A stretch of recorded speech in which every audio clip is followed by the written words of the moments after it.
Louvado seja nosso Senhor Jesus Cristo. A preferência pelos pobres. Este é outro princípio que impacta diretamente nosso carisma vicentino.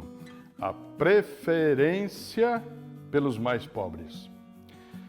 Basta olharmos ao nosso redor e vemos quase que de imediato as desigualdades e diferenças. Enquanto existe uma crescente prosperidade para um pequeno número de pessoas, há um crescente número de pobres. O triste é quando se fala que quem se tornou pobre porque não se dedicou como deveria. Não é uma questão de sorte ou azar. Não é uma questão de oportunidade ou falta de oportunidade. A riqueza é planejada e a consequência é o aumento de pessoas na linha da pobreza. Não foi Deus que criou a fome e a miséria, foi a maldade humana. Já dizia Dom Luciano Mendes. Por isso, a igreja volta o seu olhar para estes excluídos, para os pequeninos. Não é de agora que a igreja fez a sua opção preferencial pelos pobres. O próprio Jesus Cristo, ao entrar naquela ocasião na sinagoga, tomando o livro de Isaías, diz: "O Senhor me ungiu e me enviou para evangelizar os pobres." E ao final diz assim: "Hoje se cumpriu esta escritura." Encontramos em Lucas, capítulo 4, versículo 18. Já no Antigo Testamento, as leis procuravam favorecer para que não se criasse este abismo entre ricos e pobres.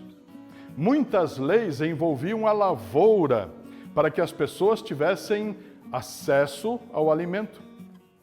Havia um costume que na época da colheita não se respigasse, ou seja, colher as espigas que ficavam para trás. Estas espigas ficavam para os pobres poderem colher e se alimentar.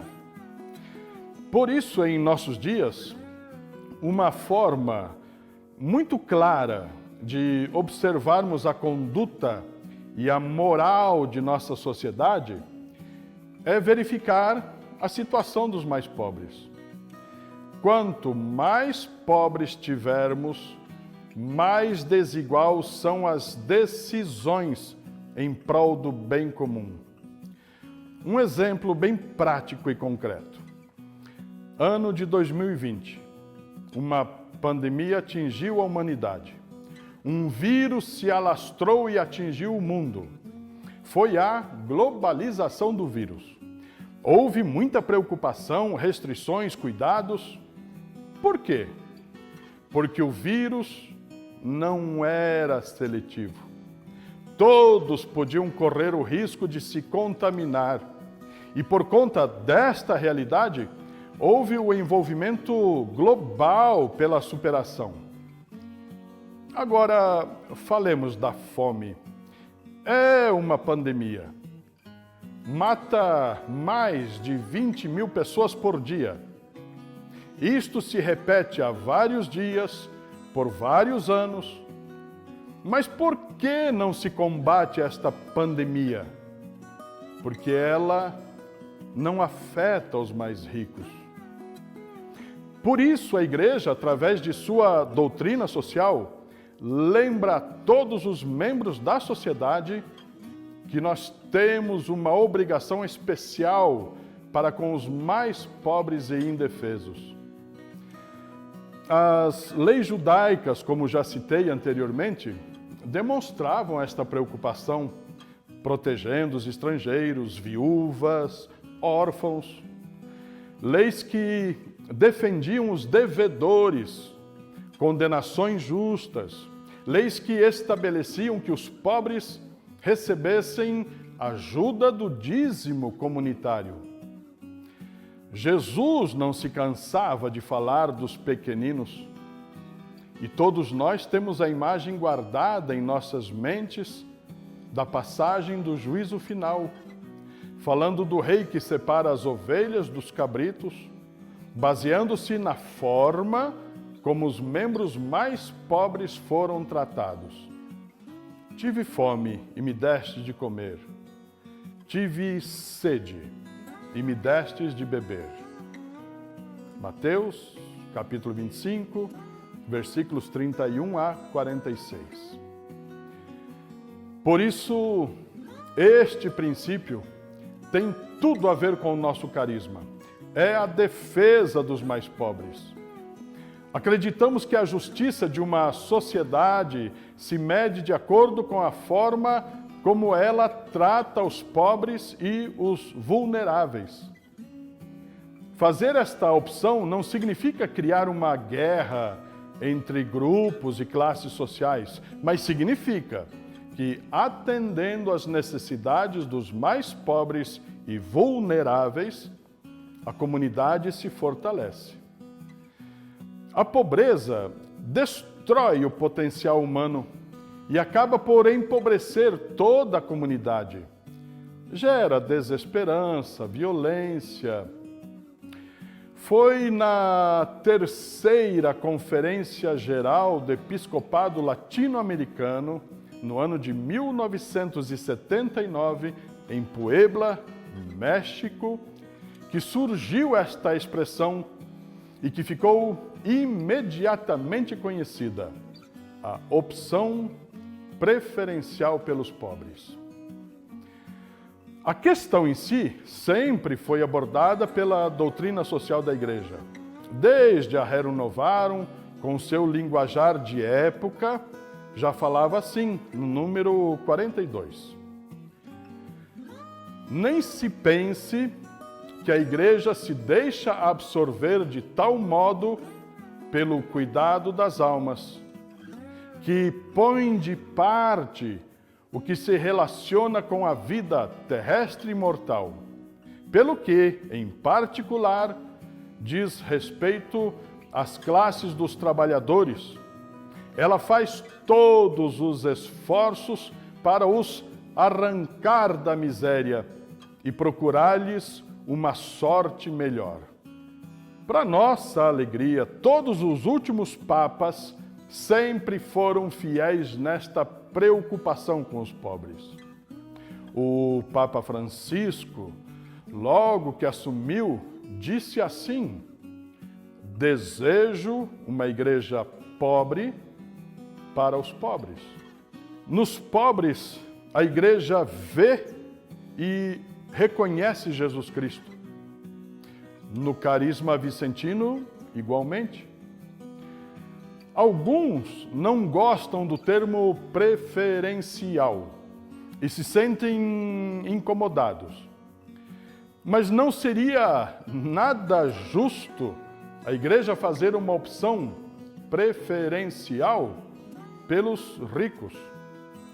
É dever da igreja, sim, fazer a sua opção preferencial pelos pobres, sem se esquecer dos demais grupos e membros da igreja, desde que também voltem seu olhar para o rosto sofredor de Jesus Cristo, que padece nos pobres.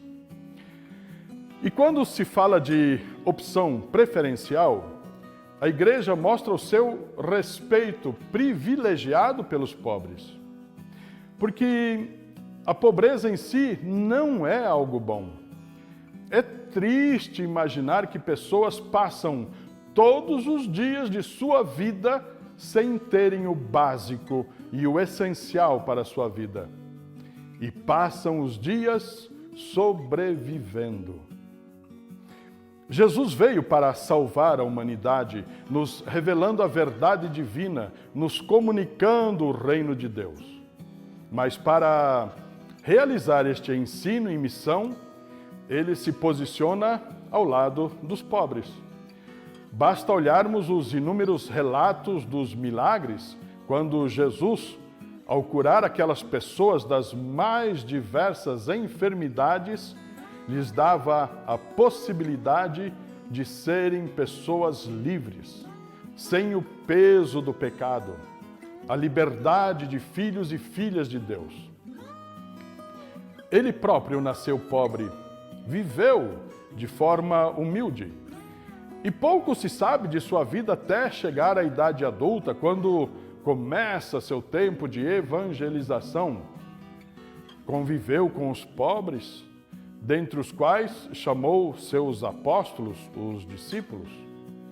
Portanto, por mais que esta expressão, opção preferencial, tenha surgido oficialmente em Puebla em 1979, na verdade a prática já se dava desde os tempos mais antigos.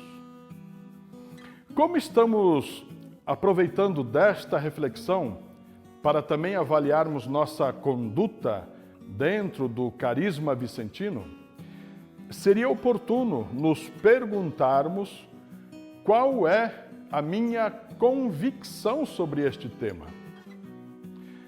Muitos ainda carregam consigo os resquícios do tempo em que as pessoas mais abastadas eram chamadas a partilhar com os mais pobres.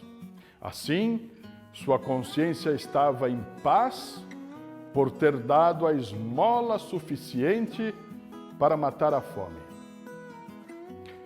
Quando falamos de opção preferencial, significa que também nos esforçamos, como cristãos, a participar da vida em sociedade, quebrando todos os mecanismos que criam a pobreza. Frederico Ozanam já nos alertava sobre isso quando refletia sobre a parábola do bom samaritano, que a caridade faz o seu papel, passando o óleo na ferida daquela pessoa que foi assaltada à beira do caminho. Mas é papel da justiça evitar que novos ataques aconteçam. E este é nosso papel como família vicentina e como cristãos. A esmola, a comida que levamos aos pobres é fundamental, pois não existe coisa mais triste do que ter fome. Mas não podemos confortar nossa consciência somente levando o pão. Precisamos fazer com que a justiça evite com que mais pobres cheguem a ter fome. E como consequência de nossa opção preferencial pelos pobres, devemos ajudá-los a saírem da situação de pobreza em que se encontram.